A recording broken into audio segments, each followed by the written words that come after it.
Meus irmãos, meus amigos, que a paz de Jesus Cristo, nosso Mestre, esteja conosco. Que as bênçãos do nosso Pai, do nosso Criador, que elas possam nos beneficiar a todos. É um prazer e satisfação imensa estar aqui mais uma vez com vocês. Desfrutar desta oportunidade bendita de compartilhar o Evangelho de Jesus Cristo.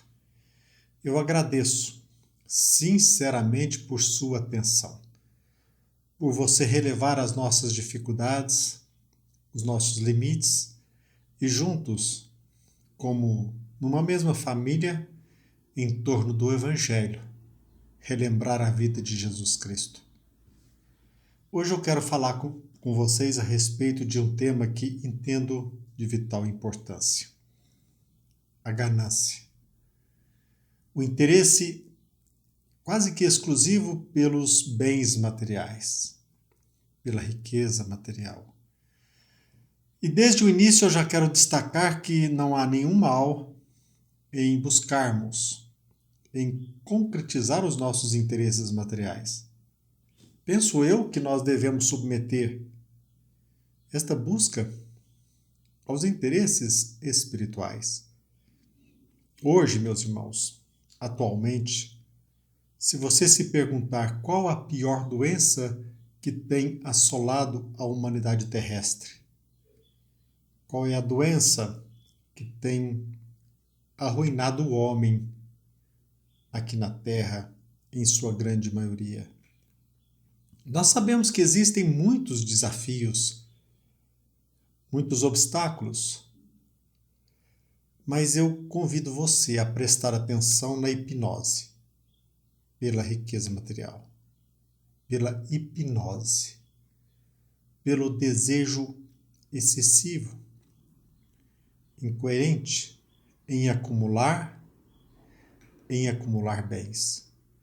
Seja pelo atrativo da riqueza material, pelas bolsas de valores, pelo destaque material. É claro que neste embate quase sempre predomina o ego e nós esquecemos os nossos interesses maiores. A doença da ganância, com aquilo que é transitório, com aquilo que é passageiro. Tenho plena consciência de que é difícil convencer alguém sobre a realidade espiritual se ele ainda encontra absorto, encarcerado pelos interesses exclusivos aqui da Terra. Mas o que nós percebemos de forma nítida é que, sem perceber, a maioria dos homens aqui a maioria está sendo encarcerada nesta teia, nesta luta por conquistas materiais. Hoje, por exemplo, o seu irmão é seu irmão. O irmão do nosso vizinho é irmão dele, até que, infelizmente, suceda um conflito de interesses materiais. Aí, aquela afinidade familiar, aquela afetividade quase sempre deixa de existir diante de qualquer litígio nessa área. A gente percebe, infelizmente, que acaba o amor. Na verdade, não se tratava bem de amor, porque nós estávamos, e a maioria ainda se encontra, absorta, hipnotizada pelo que é transitório. E assim nós percebemos a família, a união, os laços consanguíneos desatarem-se. A preocupação em acumular e acumular bens. Se você me permite, meu irmão, minha irmã, meus amigos, todos nós precisamos ter muito cuidado. E mais uma vez, aqui, compartilho com vocês ensinamentos de Jesus Cristo. Se você tiver um tempo, procure lá no Evangelho de Lucas, no capítulo 12. E ali consta que alguém se destacou no meio da multidão. E dirigindo-se a Jesus, disse: Mestre, dize a meu irmão que ele reparta comigo a herança. Às vezes nós alimentamos a ilusão de que Jesus Cristo não enfrentou esses desafios. Este convite a solucionar interesses do terra a terra, interesses rasteiros. Nós não podemos esquecer que Jesus Cristo lidava com o ser humano. E naquela oportunidade, diante daquela proposta, daquele indivíduo que se destacou na multidão, Jesus Cristo respondeu: Homem, quem me encarregou de julgar ou dividir os vossos bens? E o mestre, continuando, ainda disse: Atenção, cuidado, muito cuidado contra todo tipo de ganância, porque mesmo que alguém tenha muitas coisas, a vida de um homem não consiste na abundância de bens. A vida de um homem não consiste na abundância de bens. No mesmo Evangelho de Lucas, agora no capítulo 10, o evangelista conta que Marta andava atarefada, distraída em muitos serviços de casa, enquanto Maria se embriagava com a fala, com as palavras, com os ensinamentos de Jesus Cristo. Assim, Marta, atarefada, no entender dela, aproximando-se de Jesus Cristo, disse: Senhor, não te importas que minha irmã me deixe servir só? Diga a ela, mestre, que me ajude.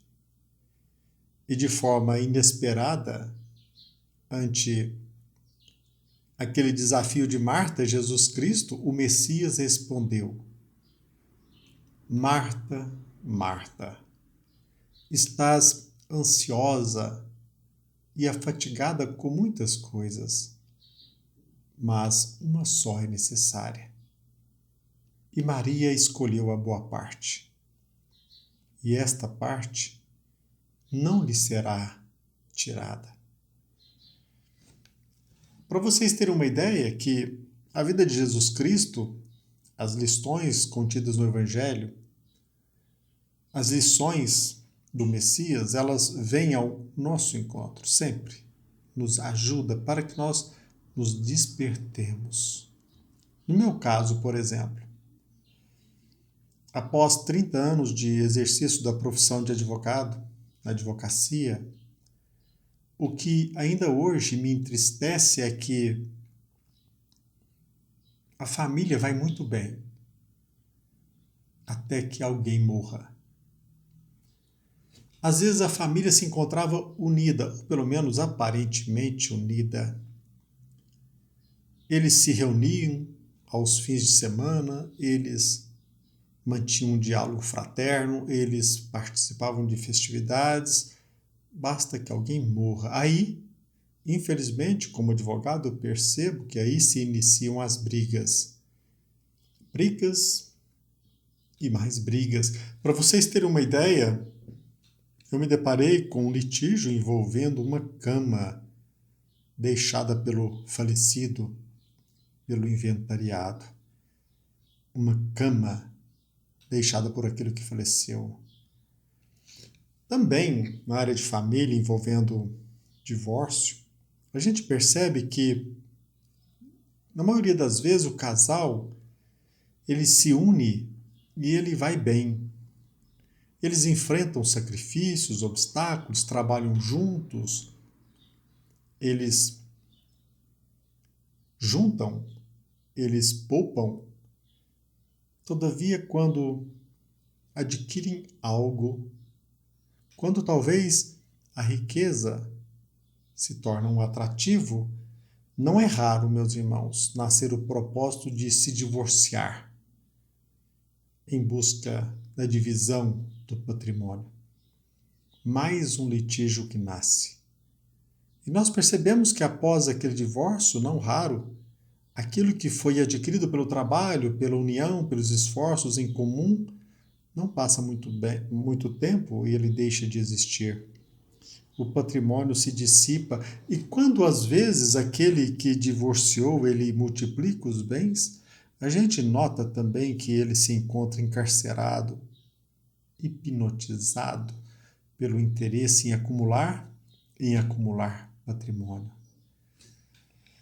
Em ambos os casos, diante do falecimento de um parente, de um pai, de uma mãe, ou às vezes diante de um divórcio, tudo o que aconteceu antes, os testemunhos, os sacrifícios, as lições, a união familiar, a união em festividades deixa de ter importância. E às vezes nós nos deparamos com a falência. Chega até mesmo termos vergonha de nos deparar com acontecimentos pueris, infantis, dignos de pessoas que se encontram hipnotizadas, encarceradas pelos interesses exclusivamente materiais. Às vezes, aquele casal, ou até mesmo aquela família, tinha o hábito de participar, de frequentar uma igreja, uma religião, um centro espírita, mas a gente nota que a mensagem de Jesus Cristo não encontrou guarida no coração deles. Iam à igreja, ao centro espírita, como algo rotineiro, sem mergulhar, sem atentar para o convite do Messias. Seja no caso do inventário, do divórcio, tudo o que aconteceu, repito, deixa de ter importância. Até mesmo o casal chega a usar o filho para tirar proveito. Para finalizar, meus irmãos, eu convido vocês a relembrar o que disse Jesus Cristo. Para o nosso próprio bem, porque nós não somos a matéria, nós não somos esse corpo, não levaremos qualquer patrimônio para o plano espiritual. Escolhamos a boa parte, aquilo que não pode nos ser retirado. Tomemos cuidado com o que é transitório, tomemos cuidado contra todo tipo de ganância, porque mesmo que alguém tenha muitas coisas, avantajado patrimônio, a vida de um homem não consiste na abundância de bens. A vida de um homem não consiste na abundância de bens, porque nós temos verdadeiramente, somente somos proprietários daquilo que nós podemos levar para o plano espiritual.